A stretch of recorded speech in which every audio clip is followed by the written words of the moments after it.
Hola, me llamo Elena Jiménez y soy psicóloga general sanitaria y os voy a hablar sobre el abordaje de la conciencia de enfermedad en pacientes con trastornos de alimentación. Los trastornos de alimentación son problemas psicológicos que se caracterizan por un comportamiento alimentario disfuncional, la necesidad de bajar de peso y un miedo intensísimo a ganarlo. Son multicausales, intervienen en su desarrollo factores biológicos, psicológicos, familiares, socioculturales. Y bueno, destacar como curiosidad que en España alrededor de unas 400.000 personas padecen TCA. Bien, una de las características que se dan en algunos trastornos de alimentación es la no conciencia de enfermedad, la ausencia de esta conciencia de enfermedad, o que se dé muy poca conciencia, lo que complica muchísimo iniciar un tratamiento. En esta presentación voy a comenzar hablando sobre el modelo transteórico del cambio de Prochaska y Di Clemente para entender cómo suele ser el proceso y las etapas por las que pasa una persona cuando decide realizar un cambio, y así poder identificar dónde se encuentra nuestro paciente. A continuación, plantearé algunas opciones para trabajar esta conciencia de enfermedad y, por último, os voy a comentar algunas dificultades que yo me he encontrado en la práctica clínica. Bien, el modelo de cambio de Prochaska y Di Clemente fue planteado por estos psicólogos con la intención de comprender cómo y por qué cambian las personas. Estos autores describieron 6 etapas por las que pasan las personas que deciden dejar de lado un hábito.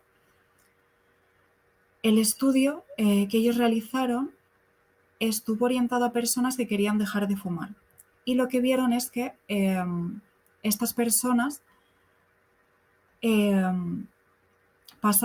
recorrían estas etapas entre 3 y 7 veces antes de abandonar completamente el hábito, lo cual nos indica que un proceso de cambio no es para nada lineal, sino todo lo contrario. Vale, las etapas que plantearon estos autores fueron la precontemplación, en la que la persona no es consciente de que tiene un problema. Hay una clara negación hacia el mismo incluso, y por tanto pues no hay intención al cambio. Luego tenemos la contemplación, en la que empieza a haber un poquito de conciencia de que se tiene un problema, pero los beneficios que se obtienen de esa conducta o de ese hábito son mayores que los costes que pueda tener. Luego tenemos la decisión o preparación, en la que la persona empieza a estar motivada para hacer algún cambio. Lo siguiente de la acción.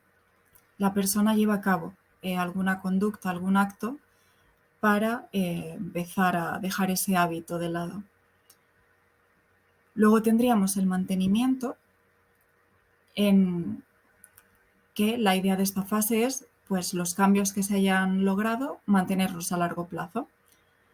Luego tendríamos la recaída, en la que pues se vuelve a llevar algún comportamiento que ya se había cambiado a cabo. A partir de aquí me voy a centrar principalmente en la precontemplación y la contemplación, porque son las dos etapas en las que la conciencia de enfermedad o está ausente o es muy bajita. Vale, os voy a hablar sobre las estrategias que yo considero que suelen ayudar a trabajar esta conciencia de enfermedad. La primera es el abordaje de otras problemáticas. Nos vamos a encontrar pacientes que vienen a consulta obligados, ya sea por sus padres o por algún problema médico, lo que sea. Y van a tener una negación clarísima del problema. Aquí encontramos dos tipos de pacientes: los pacientes desafiantes y los colaborativos. En el caso de los desafiantes, yo recomiendo enfocar la sesión a otras cosas, o intentar tocar el tema de la comida de una forma más indirecta. Por ejemplo, preguntarle si hay algo que quiera hablar, sobre lo que le, algo sobre lo que, algo que le preocupe, perdón, eh, si quiere aprovechar la sesión para hablar de lo que le apetezca, incluso si hay una bajada de peso y es notable, o sea, es importante, pues podemos decirle, vale, yo me creo que tú no tengas ningún problema con la comida, pero sí que sería interesante averiguar el motivo de esa bajada de peso, por si hay algún problema médico que solucionar. En pacientes colaborativos, simplemente a través de su discurso, a través de lo que nos vaya contando, mostrarles que tienen un problema con la comida. La intención de esto es que no generen un rechazo hacia nosotros y que poco a poco se vayan sintiendo más cómodos, más confiados y en algún momento nos cuenten que tienen un problema con la comida, que no lo están pasando bien. Otra idea que os propongo es hablar sobre los riesgos físicos que pueden tener las conductas que se llevan a cabo en los TCA, pues ya sean atracones, ya sea el uso de laxantes, los vómitos, la restricción, etcétera, con el objetivo de que pues esa balanza de la que hablaba antes se incline más hacia los costes que hacia los beneficios, que es hacia donde suele estar normalmente. Otra idea en este sentido, de inclinarnos más hacia los costes, es analizar los beneficios y costes del TCA. Yo os propongo pues hacer un listado de pros y contras, una carta al TCA, usar plastilina como podéis ver en la imagen. Yo en este caso a mi paciente le pedí que me representase por un lado su cerebro con TCA y el cerebro que le gustaría tener sin el TCA, ¿no? Y pues el TCA es el que veis que está todo blanco y el de sin TCA es el de al lado, el que tiene más colores. Otra opción que yo os planteo es analizar o evaluar la dismorfia corporal con la intención de generar duda en nuestro paciente, que empiece a pensar en, jolín, si yo no me estoy viendo como realmente me veo, igual es porque hay un problema, porque me pasa algo, ¿no? Y bueno, yo aquí os pongo la imagen de una evaluación que yo hice a una paciente con 2 sillas. Ella me marcó la distancia en la que creía que iba a pasar entre ellas de forma justa, que son los papelitos más externos, más exteriores, y luego pusimos las 2 sillas pues con ella en medio para ver la distancia real que había, que son los 2 papelitos más en el interior. Vale, ¿qué dificultades he encontrado yo? Pues por un lado, el que haya un modelo diagnóstico centrado en el peso.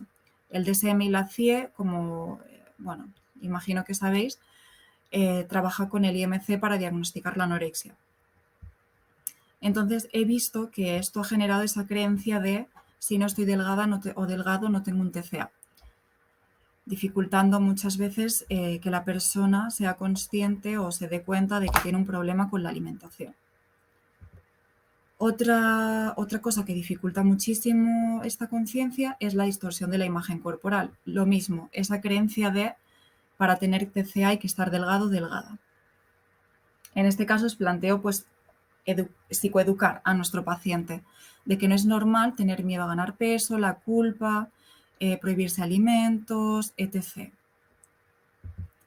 Por otro lado, la cultura de dieta. Tenemos hoy en día normalizadas muchas conductas alimentarias disfuncionales y aquí lo que os propongo es hacer reeducación nutricional. Y por último, las redes sociales. Muchos influencers normalizan conductas disfuncionales como vomitar para compensar comidas, hacer ejercicio excesivo para de nuevo compensar, saltarse comidas, etc. También los algoritmos que, pues, si tú ves chicas que promueven TCA, pues te van a salir chicas con TCA.